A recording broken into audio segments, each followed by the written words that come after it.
വരാറുണ്ട്. ഇന്ന് വന്ന് ഞാൻ സംസ്ഥാന പ്രസിഡന്റായി കഴിഞ്ഞിട്ട് ആദ്യത്തെ ഒരു ഒക്കേഷനായിരുന്നു. വന്ന് കണ്ടു. അദ്ദേഹത്തിന്റെ അനുഗ്രഹവും പിന്തുണയെല്ലാം ഞാൻ റിക്വസ്റ്റ് ചെയ്തിട്ടുണ്ട്. ഒരു കർട്ടസി കോളായിട്ട് കണ്ടാൽ മതി. എന്തിന്റെ ഉറപ്പ്?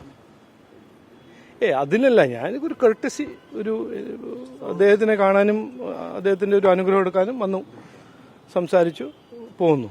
രാഷ്ട്രീയ വിഷയങ്ങളൊന്നും ചർച്ചയായില്ല. ഇല്ല, ഇന്ന് NDA മീറ്റിംഗ് ഉണ്ട്. അതിനു വേണ്ടിയിട്ടാണ് ഞാൻ പോകുന്നത്. ഇത് ആദ്യത്തെ ഒരു NDA ഘടകത്തിന്റെ ആദ്യത്തെ ഒരു മീറ്റിംഗ് ആയിരിക്കും. നമുക്ക് എല്ലാവർക്കും അറിയാം, ഇന്നലെ ലോക്സഭയിൽ നടന്ന ഒരു വലിയൊരു മൈൽ സ്റ്റോൺ ആണ്. അതിനെപ്പറ്റിയും ചർച്ച ചെയ്യും NDAയിൽ. അതുകൊണ്ട് എനിക്ക് ഒരു പോയിന്റ് പറയാൻ ആഗ്രഹം.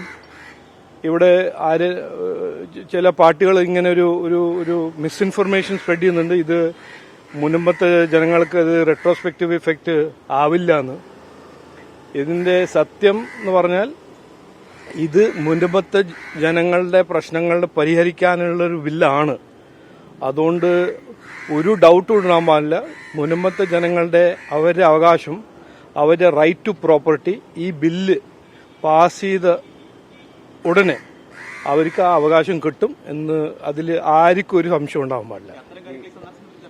എന്തോ ഇതിനെ പറ്റിയോ? ഇല്ലല്ല,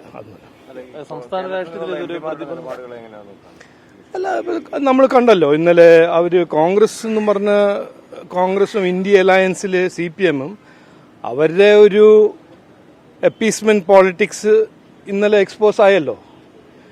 അവരിങ്ങനെ ഒരു നാണമില്ലാത്തൊരു നോണയും പറഞ്ഞ് ഈ ആർട്ടിക്കിൾ മറ്റേ ആർട്ടിക്കിൾ വയലേഷനാണ് കോൺസ്റ്റിറ്റ്യൂഷൻ എന്നും പറഞ്ഞ് അതെല്ലാം ഒരു നോണയാണെന്ന് എല്ലാവരും മനസ്സിലാക്കിയിട്ടുണ്ട്. ഈ ഒരു സമയത്ത് മുനമ്പത്തൻ ജനങ്ങളുടെ കൂടെ ഇരുന്ന് നിന്ന് അവരുടെ പ്രശ്നങ്ങളെ പരിഹരിക്കാനല്ല അവരുടെ ഒരു കടുമ. അതാ ഇന്നലെ അവർ ചെയ്തില്ല. അതിപ്പോ എല്ലാവർക്കും മനസ്സിലായിട്ടുണ്ട്. അത് എന്തുകൊണ്ട് ചെയ്തില്ല എന്ന് അത് ചോദിച്ചാൽ അത് അവർ ചെയ്യുന്ന 20-30 കൊല്ലമായിട്ട് ഒരു അപ്പീസ്മെന്റ് രാഷ്ട്രീയം, അതിന്റെ ഒരു തെളിവായിട്ടാണ് ഞാൻ കാണുന്നത്. രാജ്യത്തിലെല്ലാവരും 3 മണിവരെ ഇന്നലെ ലോക്സഭാ ഡിബേറ്റ് കണ്ടപ്പോൾ അവർക്ക് മനസ്സിലായത് ആ ഒരു രാഷ്ട്രം ഇന്ന് മുതൽ ഇവിടെ നിർത്തണം. ഒരു വികസനത്തിന് ഒരു പുതിയ അതിന്റെ ഒരു ആരംഭം ഇന്ന് തുടങ്ങണമെന്നാണ് ഞാൻ അഭ്യർത്ഥിക്കുന്നത് എല്ലാവരോടും. അത് അവരോട് ചോദിക്കണം. ഇന്നലത്തെ ആ പെർഫോമൻസ് കണ്ടിട്ട് എല്ലാവർക്കും ഒരു തെളിവ് കിട്ടിയല്ലോ. മുൻപത്തെ ജനങ്ങൾക്ക് ഒരു ശരിക്കും ഒരു റിയൽ പ്രശ്നം ഉണ്ടാവുമ്പോൾ, അവരുടെ ഒരു റൈറ്റ് ടു പ്രോപ്പർട്ടിന് ഒരു നല്ലൊരു ശരിക്കൊരു റിയൽ ഡിസ്പ്യൂട്ട് ഉണ്ടാവുമ്പോൾ ആരാണ് അവരുടെ കൂടെ നിൽക്കുന്നതും ആരാണ് പാർലമെന്റിലും നോളയും ഒരു ആലിബ ഉണ്ടാക്കിയിട്ട് ഒളിച്ചു പോകുന്നതും അത് ജനങ്ങൾക്ക് മനസ്സിലായിട്ടുണ്ട്. ഈ വഖഫ് ഭേദഗതി ബില്ലും മുനമ്പം വിഷയവും ഒന്ന് തന്നെയാണെന്നാണോ BJP-യുടെ? അല്ല, BJP-ന്റെ അല്ല, എല്ലാവരുടെയും അതല്ലേ. ഇത് വ്യത്യസ്ത വിഷയങ്ങളല്ല. എങ്ങനെയാണ് രണ്ട് ഡിഫറെന്റ് നിയമ നടപടികളും അതിന്റെ നടപടിക്രമങ്ങളും വ്യത്യസ്ത? ഈ റൈറ്റ് ടു പ്രോപ്പർട്ടി പറഞ്ഞ ഒരു കോൺസ്റ്റിറ്റ്യൂഷണൽ റൈറ്റ് ആണ്. 365 ആർട്ടിക്കിൾ കോൺസ്റ്റിറ്റ്യൂഷണൽ റൈറ്റ് ആണ്.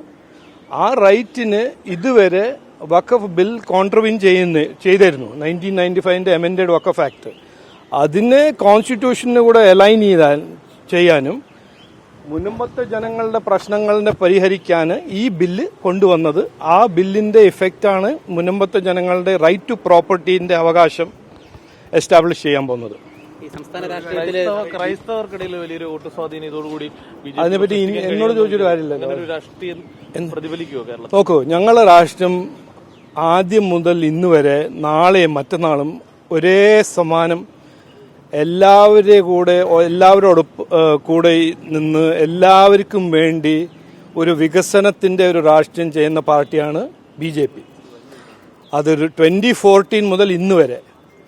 മറ്റോരാണ് ഇങ്ങനെ ടേണും സമ്മർ സോൾട്ടും എല്ലാ ദിവസവും ഓരോരോ ഒന്ന് പറഞ്ഞിട്ട് അവരുടെ പൊസിഷനെല്ലാം ചേഞ്ച് ചെയ്യുന്ന പാർട്ടികളാണ് ഇന്ത്യ അലയൻസിലെ കോൺഗ്രസും CPM-ഉം.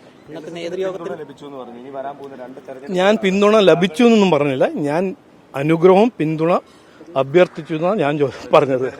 അതിൽ വ്യത്യാസമുണ്ട്. പിന്തുണ ഈ തെരഞ്ഞെടുപ്പുകളിൽ ലഭിക്കുമെന്ന് പ്രതീക്ഷിക്കുന്നുണ്ടോ?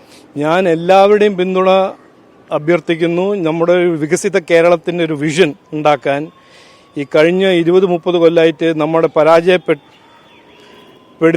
ഈ കോൺഗ്രസും CPM-ന്റെ രാഷ്ട്രീയമെല്ലാം മാറ്റിവെച്ച് നമുക്കൊരു പുതിയ ഡയറക്ഷൻ, ഒരു പുതിയ മാറ്റം കൊണ്ടുവരാനാണ് ഞാൻ എല്ലാവരോടും, എല്ലാ സമുദായം, എല്ലാ മതവും, എല്ലാ യൂത്തും, എല്ലാ സ്ത്രീകളോടും ഞാൻ ചോദിക്കുന്നത്, ഞങ്ങളെ സപ്പോർട്ട് ചെയ്യൂ.